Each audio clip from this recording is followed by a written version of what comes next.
Vous regardez Canal Matin sur les antennes de Canal 2 International. Bon petit déjeuner si vous êtes à table. Évidemment, je suis sûr que vous êtes à table. Et on va penser ce matin à Sylvie Tankou, la Kendra du marché central et sa copine Aïcha. Vous êtes à table et vous attendez forcément la revue de presse. Tiens, elle arrive cette revue de presse et exceptionnellement ce matin, elle démarre ici à Douala avec le sieur Michael Tipkio. Bonjour Michael.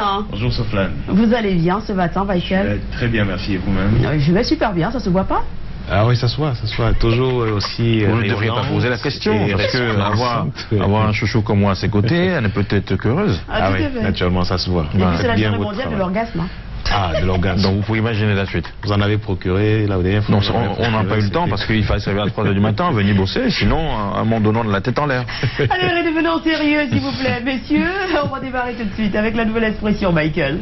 La nouvelle expression, effectivement, Soflane, qui parle de nos frères camerounais qui ont fui les violences dans le sud-ouest et le nord-ouest du Cameroun pour se réfugier du côté du Nigeria. On parle de près de 7204 Camerounais déjà qui sont partis de la localité d'Akwaya dans le sud-ouest Cameroun pour se réfugier effectivement au Nigeria voisin dans la localité du Cross River. Difficile depuis le début de cette crise anglophone donc, et ces personnes qui sont obligées de fuir les exactions de ces assaillants qui se réclament d'être des activistes de l'Ambazonie. Effectivement, depuis le début de cette crise difficile pour ces nombreux Camerounais de vivre dans ces conditions où des exactions sont enregistrées au quotidien, des personnes qui sont tuées par ces sécessionnistes qui se réclament de l'Ambazonie. Le journal nous parle de près de 7000 personnes qui sont déjà parties et les chiffres sont du Haut Commissariat des Nations Unies pour les réfugiés qui a rendu public un communiqué le 19 décembre dernier à l'occasion d'une conférence présidée par le porte-parole du Haut Commissariat des réfugiés au Palais des Nations à Genève. Le journal qui nous fait également savoir que selon des informations, des milliers d'autres Camerounais attendent également d'être enregistrés. De plus, on note environ 70% des demandeurs d'asile enregistrés, en majorité des femmes et des enfants, sont originaires de la région d'Akwaya. Dans le sud-ouest du Cameroun, ils sont accueillis par les communautés locales près de la frontière du fait de la poursuite des troubles au Cameroun et de l'arrivée de nombreux demandeurs d'asile. Le HCR craint toutefois que les capacités de la population locale ne soient bientôt mises à rude épreuve. On apprend avec la nouvelle expression également ce matin que la saison des pluies a aggravé l'état du réseau routier dans cette localité, dans cette région reculée, entravant l'acheminement de l'aide. Le HCR et ses partenaires disent distribuer de la nourriture et des articles de première nécessité et ils assurent des soins médicaux également. Et la nouvelle expression rappelle ce matin que c'est la première fois que des Camerounais sont ainsi contraints de fuir aussi massivement leur pays à cause de l'insécurité. C'est la gravité de la situation que les autorités camerounaises doivent évaluer froidement dans l'intérêt supérieur de la nation. Et des jeunes républicains du Cameroun interpellent effectivement le président de la République sur la question. L'association de la jeunesse républicaine du Cameroun appelle le chef de l'État à s'adresser aux jeunes, à les consulter et à prendre en compte leurs avis dans la résolution des problèmes socio-économiques et politiques dans le chômage et la crise anglophone. Préoccupés justement par les tensions sociopolitiques dans les régions du sud-ouest et du nord-ouest du Cameroun qui mettent à mal la paix sociale, l'unité et la stabilité du pays, l'association de la jeunesse républicaine du Cameroun manifeste donc sa compassion aux jeunes de ces régions victimes de la crise qui y sévit et les invite à barrer la route aux sécessionnistes. Dans un point de presse accordé le mardi dernier à Douala, le coordonnateur national de l'association de la jeunesse républicaine du Cameroun, Serge Ongene Angoni, a reconnu que la question de la crise anglophone bouscule la stabilité du pays depuis plus d'un an maintenant. Les jeunes sont utilisés dans un jeu qui ne leur profite pas. On parle plus de 56 écoles incendiées dans le nord-ouest et dans le sud-ouest du Cameroun. On observe la chute des activités économiques, des activités hôtelières dans le sud-ouest du Cameroun. La République d'abord, c'est le mot d'ordre de l'association de la jeunesse républicaine du Cameroun et le reste après. Serge Angoni Ongene, en demandant au chef de l'État de pardonner et de gracier des jeunes incarcérés dans le cadre de cette crise, appelle justement ces jeunes à prendre toutes leurs responsabilités, à ne pas céder aux sirènes de la destruction et de la déstabilisation du du Cameroun. Il parle là donc de l'instrumentalisation de ces jeunes qui sont nombreux à rentrer dans le piège de ces sécessionnismes, l'enrôlement des jeunes qui se poursuit d'ailleurs sur le terrain dans le sud-ouest et dans le nord-ouest du Cameroun. On poursuit cette revue de presse avec le port de Kribi qui pourrait rentrer justement en activité d'ici quelques jours. Le journal Nouvelle Expression nous rapporte qu'un conseil d'administration de cette structure s'est tenu hier à Douala. À l'issue de ce conseil, le port en eau profonde de Kribi entrera bientôt en fonction et ce de manière définitive malgré les balbutiements connus depuis sa construction et surtout au retard observé dans son opérationnalisation. Cette structure dévoilera bientôt ses atouts et tout son potentiel.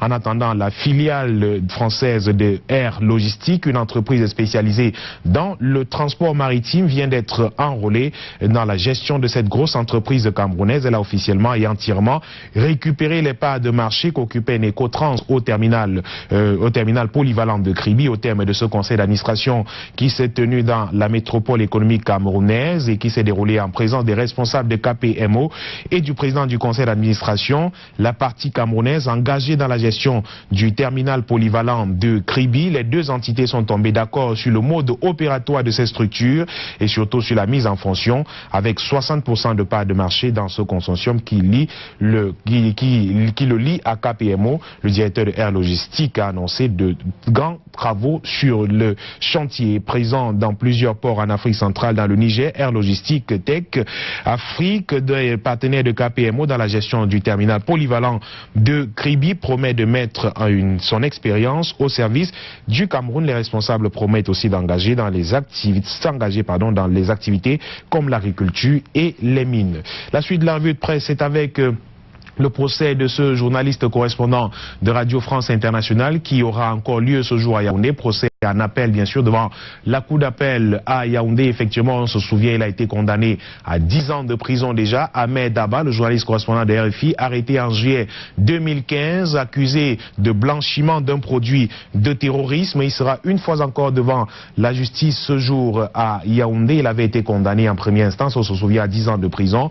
Son conseil avait fait appel. Le procès se tient devant la cour d'appel du centre depuis le 21 septembre 2017. Ce jeudi, justement, le détenu va à nouveau être devant la barre pour le délibérer. Quelques heures avant, les organisations de la société civile donnent de la voix et appellent à sa libération immédiate et sans condition, l'abandon de toutes les charges retenues contre lui, sa réinsertion sociale avec une réparation conséquente tant matérielle, financière que psychologique pour arrestation et détention arbitraire. Ces responsables de la société civile disent qu'Ahmed Abba est victime d'actes de torture et de traitements inhumains et dégradants par des éléments de la Direction générale de la recherche extérieure. Le procès aura donc lieu ce jour et ce sera donc le délibéré. Le sort et le verdict, bien sûr, pourraient être connus ce jour à l'issue de ce procès à la cour d'appel du centre à Yaoundé. Le journal Gouvernance est en kiosque aujourd'hui et parle de l'éducation assassinée dans les régions du nord-ouest et du sud-ouest du Cameroun. Le journal qui s'interroge sur le silence de l'UNESCO et de l'UNICEF. Depuis le début de cette crise, on n'a pas beaucoup entendu ces organisations internationales qui sont censées œuvrer pour le maintien de l'éducation dans notre pays. Ces jeunes, l'éducation des jeunes est justement sacrifiée à l'autel des intérêts égoïstes de certains qui se réclament être des ambazoniens et qui veulent diviser le Cameroun. Et le journal de s'interroger comment comprendre donc le mutisme de l'UNESCO dont la mission porte sur le développement de l'éducation face au drame que vivent les enfants en âge de fréquenter l'école, les temples de savoir, du préscolaire à l'enseignement supérieur et au-delà. Comment comprendre justement que depuis 1 an qu'il soit refusé aux enfants de jouir de l'un de leurs droits, celui de recevoir une éducation de qualité consacrée par la Déclaration universelle des droits de l'homme de 1945 parce que inquiétés, menacés, bastonnés, agressés leurs parents avec des suppôts d'hommes politiques ou ceux qui prétendent d'en être ordonnateurs des villes mortes, d'écoles mortes dans ces deux régions sans que cela n'émeuve personne, surtout l'UNESCO qualifiée à tort ou à raison conscience du monde. On se serait attendu, note le journal, qu'au-delà de l'un de ses services, notamment le plaidoyer et la mobilisation, que l'UNESCO justement se prononce pour condamner ou feindre de le faire cette situation qui perdure dans la partie anglophone du pays pays où toutes ces atteintes enregistrées contre le droit de tout enfant à recevoir une éducation sont effectives. Le journal nous parle de culture ce matin avec le festival Aoussa qui s'est tenu, on se souvient, le 2 décembre dernier au Palais des Sports de Yaoundé. La fierté de toute une communauté pour parler du festival Aoussa, justement, qui avait réuni des milliers de personnes ressortissant de la zone Aoussa au Palais des Sports de Yaoundé. Le journal revient en images sur ce festival, des clichés captés ce 2 décembre, effectivement, avec une démonstration à donner et à voir. Aoussa est fier de l'être. Ces communautés Aoussa du Cameroun et celles de la diaspora l'ont démontré encore à travers le premier festival socio-culturel placé sous l'égide de l'honorable El Hadj Ali Bachi, député à l'Assemblée nationale du Cameroun. Et à cet événement inédit qui a brillé par la présence des chefs des communautés de Yaoundé, Douala, de Lamido, de Tibati et de Gaoundéré, il y a eu de nombreuses personnalités membres du gouvernement, en premier rang desquels le ministre justement chargé de mission à la présidence de la République, Amadou Moustapha, représentant spécial du chef de l'État. Le festival socio-culturel Aoussa a tenu donc son pari, note le journal Gouvernance, celui de faire connaître toute la culture Aoussa, de la gastronomie, du cosmétique en passant par l'artisanat ou la couture, lutte traditionnelle, fantasia, tout le signe du vivre ensemble.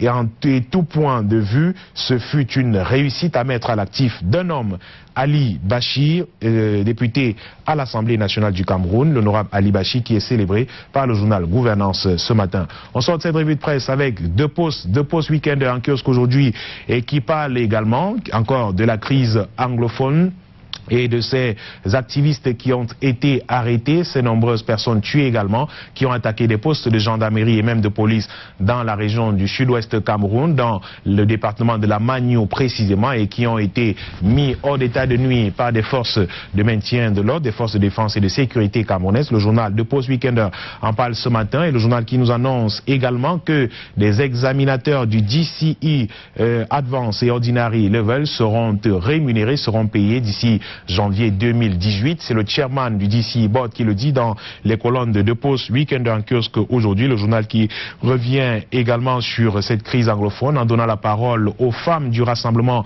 démocratique du peuple camerounais qui disent non à la division du Cameroun, qui disent non justement à cette instrumentalisation des jeunes dans le sud-ouest et dans le nord-ouest du Cameroun, et appellent justement à la fin de la violence dans ces deux régions du Cameroun. Et c'est sur ce que nous mettons en terme à la revue de presse aujourd'hui à Douala Soflane. Merci beaucoup Michael Detikio pour cet exercice. Je vous souhaite de passer une excellente journée. Demain on se retrouvera pour la dernière de la semaine. Absolument. Passez une excellente journée. Je vous le souhaite également. Allez chouchou, on a des difficultés à recevoir Yaoundé pour la suite de cette revue de presse. Et donc nous allons tout de suite vous proposer la page pub. Et puis ensuite on s'intéressera à l'actualité internationale. A tout de suite.